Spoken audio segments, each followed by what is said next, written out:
강아랑의 정치톡 시간입니다. 5월 17일 시선을 집중시킨 정치 뉴스 만나보시죠. 오늘의 첫 번째 정치톡은 낮술 허용입니다. 오늘로 대통령 취임 2주차에 접어든 윤석열 대통령. 청와대를 떠나서 용산 시대를 열면서 과거 정권들과는 달라진 행보를 보이고 있습니다. 대통령으로서는 처음으로 출퇴근을 하면서 출입기자들과 만나는 시간이 많아지고 주말에 시장 나들이를 하면서 시민들의 일상 속으로 들어왔다는 평가인데요. 최근엔 대통령실 참모진에게도 시중 민심을 가감없이 들으라면서 국민과 또 언론과의 접촉면을 넓힐 것을 여러 차례 주문한 것으로 알려졌습니다. 특히 필요할 경우 낮술도 허용한다는 취지로 윤 대통령이 말했다는 보도가 나오면서 관심이 집중됐습니다.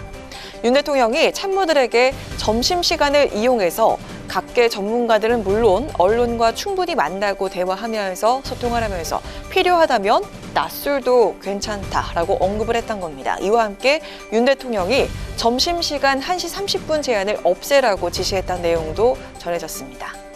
하지만 이 같은 낮술 허용 보도가 나가자마자 대통령실에선 사실 무근이라면서 즉각 일축을 했습니다. 대통령실 관계자는 윤 대통령이 수석 비서관들을 비롯한 참모진에게 사무실에 갇혀있지 말고 사람도 부지런히 만나란 요지의 말씀을 자주 해왔지만 낮술 이야기를 한 적은 없다고 선을 그었습니다. 또 점심시간과 관련해서도 마음대로 쓰라는 게 아니라 외부 활동이 위축되지 않게 하겠다는 취지였다고 설명을 했습니다. 이에 대해서 김남국 민주당 선대위 대변인은 오늘 서면 브리핑을 통해 애주가인 윤 대통령의 성향상 아니땐 굴뚝에 연기 날 리가 없다면서 대한민국 공직기강이 심히 걱정된다고 비판하기도 했습니다. 또 국민의힘 이재호 상임고문은 낮술 발언의 진위 여부를 떠나서 대통령은 술을 멀리해야 한다면서도 이럴 땐 술자리가 필요하다고 당부해서 눈길을 끌었습니다. 대통령이 술자리도 절제해야 합니다. 술을 좀 멀리 하시고 술은 어떨 때 해야 되느냐. 야당 의원들 만나고 야당 지도부 만나서 협치를 할 때 우리 술을 한잔하고 진지하게 이야기해 봅시다. 그럴 때 술을 해야지 그냥 먹으면 되겠습니까?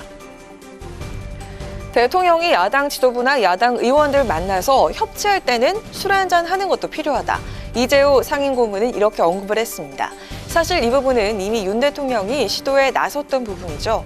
국회 시정연설이 있었던 어제 퇴근 후 김치찌개 돼지갈비를 놓고 소주 한잔하면서 회동하자고 여야 3당 지도부에 제안을 했었지만 민주당이 일정을 이유로 어렵다고 밝히면서 불발이 된 바가 있습니다. 낮술 허용까진 아니었지만 참모진에게도 국민과의 적극적 스킨십을 강조한 윤 대통령. 과연 달라진 대통령실 환경만큼이나 달라진 소통 방식을 보여줄 수 있을지 지켜봐야겠습니다. 이어서 오늘의 두 번째 정치톡은 사저 앞 시위 금지입니다. 윤 대통령이 취임 일주일을 맞은 것처럼 청와대를 떠나 경남 양산으로 귀향한 문재인 전 대통령도 오늘로 퇴임 일주일을 맞았습니다. 그런데 이곳에서 잊혀진 삶을 살겠다던 문 전 대통령, 그 바람이 쉽게 이루어질 것 같지는 않습니다. 사저가 있는 평산마을로 지지자들과 일반 시민들의 발걸음이 계속 이어지고 있기도 하지만 무엇보다 극우 보수단체의 집회와 시위가 사저 앞에서 연일 계속되고 있다는 소식입니다. 확성기와 스피커를 사용해서 밤낮 없이 문 전 대통령을 비방하거나 국민교육 헌장을 틀고 있다는 겁니다. 가장 큰 피해를 입고 있는 건 바로 사저 인근 주민들인데요.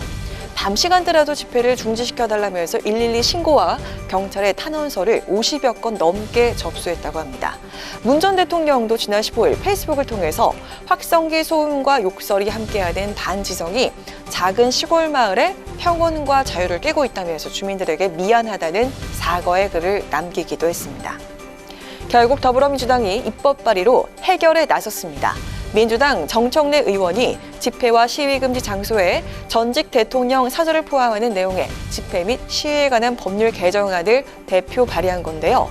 사저 인근 100m 이내에선 집회와 시위를 금지하는 내용입니다.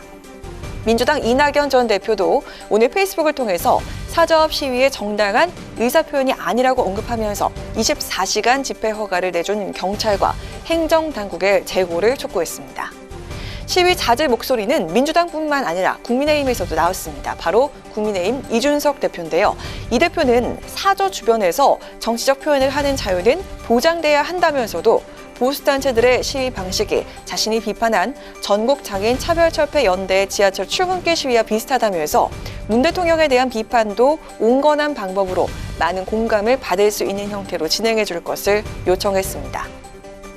확성기 집회에 대한 비판 여론과 주민들의 반발에 일단 시위단체 일부는 지난 주말에 철수를 했고 야간 집회도 중단된 것으로 전해졌습니다.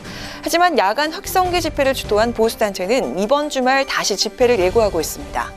정치적 의사표현을 하더라도 지역 주민과 일반 국민에게 피해가 가지 않을 방법을 찾는다면 사조업 시위 금지 법안까지 논의할 필요도 없지 않을까요? 지금까지 강아랑의 정치톡이었습니다.